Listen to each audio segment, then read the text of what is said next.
I, 40 female, was married to Chris, 42 male, for 15 years. We have 3 children, Alex, teen male, Lexi, tween female, and Spencer, tween male. I filed for divorce 2 years ago because Chris is obsessed with moving to a warmer climate. During COVID, he began working from home, and by the end of the year, his company decided to give up office space, and now he had the opportunity to live anywhere. Years ago, we agreed that we would move when we retired. Unfortunately, he became obsessed with this idea, and I refused to entertain it until our kids were done with school and I could get my pension. We tried therapy, but he would not compromise, like buying a vacation home. It was full-time in the warm location or nothing. Finally, it got bad enough that it was the only thing he ever focused on. It absolutely destroyed our marriage, and the resentment is strong. He was confident he would get custody of our kids because he makes a significant amount more than me and his family is pretty wealthy. He was also sure that Alex would want to move with him because he loves the place my ex wants to move to and plans to attend college in that state. He knows I would never be far from any of my kids and hoped to divide and conquer, and that would force me to go too. My ex was pretty much laughed out of court by the judge and told he could not uproot his children because he wants to live in warmer weather. He wanted custody, but the court looked at the children's best interest, and we were ultimately awarded joint legal custody. Now he has to work it out with me since he needs my approval to take the kids, which will never happen. He's tried to pressure Alex, but to our surprise, Alex is not interested in his father's bribes. He went as far as buying a house there and met a local woman about 6 months after we filed. She's pressuring him to move full-time. He can only afford a 1-bedroom apartment in our hometown right now. Our kids don't want to go with him because they have to sleep on an air mattress and pull-out bed, and it's uncomfortable. The best scenario is for our kids to have 2 homes that are comfortable and close by, and I'm very aware of this but still believe it should be in our home state. He wanted to meet for dinner the other night and I agreed. He presented me with a new plan to move, including a brand new home for me, and offered me more alimony than I was awarded, basically the rent he currently pays for the apartment. Additionally, he offered an in-law suite or apartment for my mom to stay in or move with us. What he presented was better than any scenario he presented when we were married. I could have a much more comfortable life if I agreed to these terms. They would be legally binding, but I still shut it down because this is the reason we got divorced. He's arguing that I'm ruining his life, and I think he did that all by himself. He thinks I'm being vindictive and that an outside opinion might be helpful. So, am I the idiot for refusing to move? Edit. My youngest child has a learning disability and is thriving in his current placement, and I do not want to remove him from his school and teacher. Not the idiot. How could a partner be so focused on living somewhere that he's willing to give up his marriage and his children? This guy is nuts and has his priorities backward. But I bet he met someone there a long time before the divorce. That is the only way it makes sense. I don't think so. There's a really good chance that the local woman is a rebound or is going to ruin him worse when she files. I am so sorry, OP. He destroyed his family over a personal obsession, and I bet his kids know it. I bet they know this has nothing to do with acting in their best interest. It's just a selfish desire. He thought he'd win custody because he makes more money. Turns out the court didn't like uprooting your children, so Dad can work on his tan. OP, I don't think you're being vindictive. You don't want to move. You already offered reasonable compromises, moving at retirement, having a summer home. He was the one where it's all or nothing. He's missing the point completely. This isn't about money, you being spiteful or vindictive or wanting anything from him. This is about the fact that you have a life where you are. He doesn't see you or the kids as whole humans, just as accessories to be dragged along to wherever he wants to be. Yeah, dude's lost his damn mind. He's met someone there but wants to move his ex-wife down and ex-mother-in-law down because he couldn't buy his kids off to force your hand. He sounds like he's had a serious mental break and he's fixating on one thing. He needs to get his priorities straight. He's not the center of the universe. You all do not need to revolve around him like the sun. Here's some background information on the problem. I, 25 female, hosted dinner a few weeks ago at my place. Everyone was having fun and the topic of moving out and charging your adult children rent came up. I'm not American, and if I'm being honest, I didn't even know this was a common thing. I told my friends that in Brazil this would be looked down upon and that I didn't know a single person who paid rent to their parents. I have 3 grown sisters who live at home and no one pays a cent. I finished my speech by saying that it's fine if they disagree with me, but I personally would never charge my children rent if I wasn't struggling. My friend Amy, 27 female, said that someone from a third world country wouldn't understand and that my sister shouldn't freeload. I told her it wasn't like that. My parents love to have them around, and it's common, if not expected, to live with your parents until you get married or find a long-time partner. Amy replied by saying that my culture is backward. I tried to not get offended by her choice of words and said, agree to disagree. Back to the present. I hosted again last night and told my friends that my older sister is engaged. Amy proceeds to ask if she's finally going to grow up now or if mommy and daddy will pay rent for her elsewhere.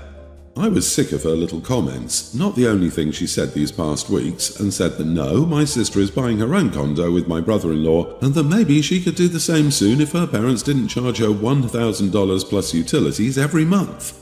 This erupted into a fight and dinner was cut short. Some of my friends think I should apologize to Amy to keep the peace, but I don't think I should. Am I in the wrong here? She called Brazil a third world country? What an idiot. Screw her for her third world and backward culture comments. Don't entertain bigots. I don't understand how your friends are split about this. Amy was being insulting and rude and she's the one who owes an apology to you. My friends are torn because Amy is very sensitive about housing. She had to go back to her parents after breaking up with her boyfriend and is ashamed of it. I thought that she would feel better knowing that this is very common in a lot of cultures, but what do I know? LOL. Amy has been very rude to me ever since she found out that my parents helped me pay for the down payment on my condo, and I'm growing tired of it. Oh, I'm sure your comment hit too close to home. She's jealous. Amy is ignorant and is unaware that not every place in the world is like the soccer mom suburb that she grew up in. At the next party, I was going to point out Brazil on a map.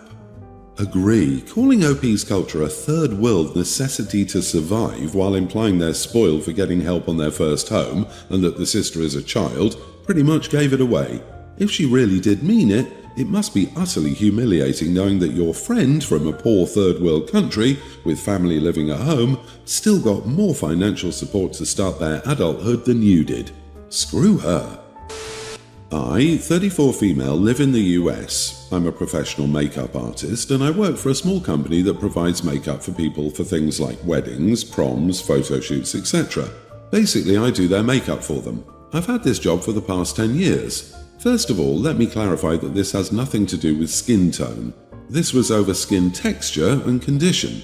I had a client yesterday who I assume was a mid-teen that wanted makeup done for a school dance. She made the appointment through the company I work for and I didn't meet her or see her at all before she came in to get her makeup done. Long story short, her skin was in terrible condition and I didn't feel comfortable putting makeup on it. She had many open wounds on her face, which I assume were acne scars. She also had a rash around her eyes and mouth, and I still don't know what it was, but it was light red patches around her eyes and mouth.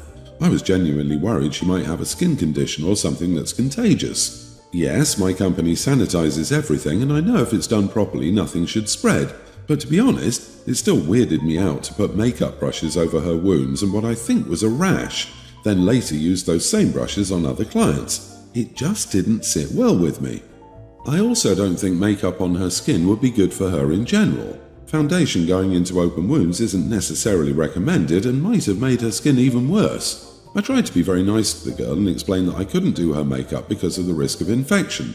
I made it seem like my only concern was her own skin health, since I didn't want to seem mean and basically say, I don't want you spreading diseases around to my clients. I was very careful with my words and honestly did my absolute best not to offend her, but I still had to be firm in the fact that I wasn't comfortable doing her makeup. The company offered her a full refund and even waived the cancellation cost, but she insisted she needed her makeup done. My manager ended up sort of siding with me and not forcing me to do it, but talked to her and asked if she'd be okay with just eyeshadow and not a full face, which I still didn't really want to do, but if she agreed to that, I would have. She kept insisting on a full face and made a big scene, ended up calling me a witch and a Karen, then eventually stormed out. Should I have just done her makeup and not said anything? Am I the idiot?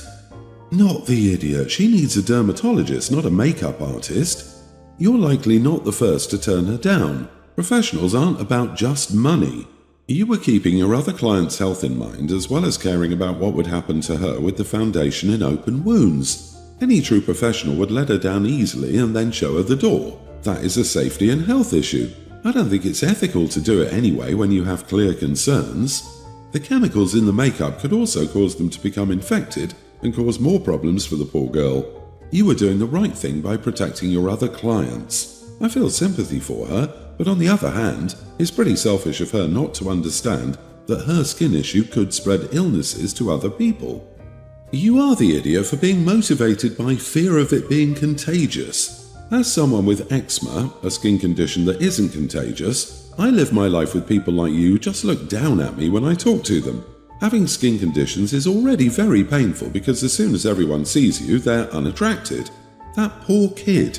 She probably just wanted to look pretty for a night and thought you could help, but you refused. I'm also concerned that you don't use disposable tools. Every makeup artist I've seen uses disposable sponges, brushes, etc., and a mixing palette so they aren't dipping used items back into the product.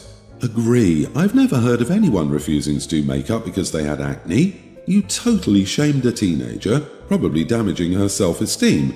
You said it yourself. My company sanitizes everything, and I know if it's done properly, nothing should spread. That means that this was all you judging the girl. You humiliated a teen girl, and her only wrongdoing was having acne. You are very mean.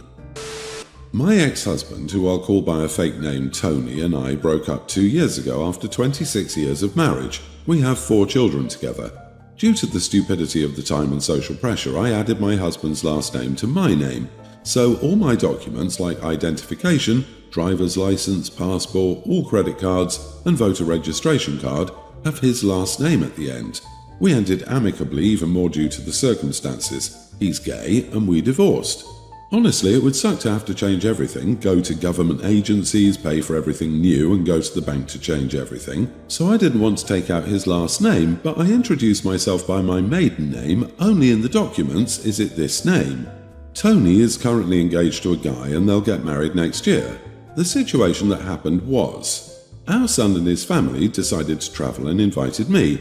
He asked for my ID to make the reservations. A few days later, me, Tony and fiancé were at my grandson's party. Our son said jokingly in the conversation circle that he couldn't believe that until today I hadn't changed my last name. I laughed, saying that I was too lazy to rush to change everything that had this name on it. Tony started to ask if I really hadn't changed my name if I didn't think that being engaged to someone else wasn't the best time to change it, and he insisted that it was weird of me. I just replied, unless you go in my place, spend hours and hours in line and pay hundreds for it, I wouldn't do it in the near future. We stopped talking and the party flowed smoothly. Later, he called me and said I was acting weird and a jerk by refusing to change the name, which he said was uncomfortable. I asked our son and he said he understands my side of not wanting to do this, but he understands Tony's side of being uncomfortable with his ex using his last name after the divorce. So I asked for an outside opinion. Am I the idiot? It's not like I never planned to change it, I just don't want to go through it right now. If having his ex share a last name with him bothers him that much, then maybe he should take his fiancée's name after they marry. You are not the idiot, OP. After 26 years and 4 children, this is your legal name as much as it is his. Totally agree with this. Don't let anyone pressure you or make you feel guilty about this. It's absurd. You were married to the guy for 2.5 decades and have 4 children together. It's already a pain to change the name without all those things. Good grief, of all the things to be mad about. It is normal to not change their last name after a divorce. I know women who have gotten remarried and didn't change their name even then because they wanted the same name as their children. And Tony is an idiot. The name change is part of the final divorce decree, so when was the time for him to speak up if he wasn't comfortable with OP keeping the name? No one gets to tell you when or why to change now. My husband and I have been living off mostly frozen meals and takeout for the last few years, but as a New Year's resolution we wanted to start making more home-cooked meals. This was his idea, and I was all for it. We planned a big meal to kick it off with a roasted chicken and lots of sides we could save and eat throughout the week. The day before, I prepped a bunch of veggies for sides and the spices the day before. I grew them but have never really used them for cooking. The day to cook everything came, and he said he wanted to go hang out with his friends, which was fine, but I asked that he be back by a certain time so we could start making dinner together. That time came and went, and I started cooking the chicken but asked him to be back to help with the sides. Again, that didn't happen, and by the time everything was done, he was still out drinking with buddies, and when I called, somewhat angry, he hung up on me. I took all the food and threw it into the dumpster. I know it was a waste of perfectly good food, and I'm wrong for that, but I was so mad that this thing we were supposed to be doing together was just me cooking while he went out and got drunk with friends. He thinks I'm the idiot for throwing everything out in anger. My reasoning is that he wanted to start home cooking meals, but then bailed the second I asked him to help. Am I the idiot? Not the idiot. Did he actually just expect to come home to a fully cooked meal after you planned to do it together, and he bailed to go drinking, then hung up on you? What a loser. Given my temperament, that man is lucky OP threw the meal out, rather than putting it all on the front step for his intoxicated self and the local raccoons to find, and changing the locks. Everyone's the idiot. I totally get your anger, but that was such a waste of food. I would have cooked it, sat down and had myself a nice meal without him, not called to tell him it was done, and when done, cleaned up, put the food away, and then if he asked, tell him he's welcome to make himself a plate. I would have not wasted the food and wouldn't have given him the satisfaction of making me angry. I don't know. People are getting very precious about food for one meal. She didn't throw out the entire fridge. I bet the sight of it nauseated her completely. It's not food after that, it symbolises betrayal and disappointment. This behaviour of his might be a pattern, and it's likely a relationship-ending situation.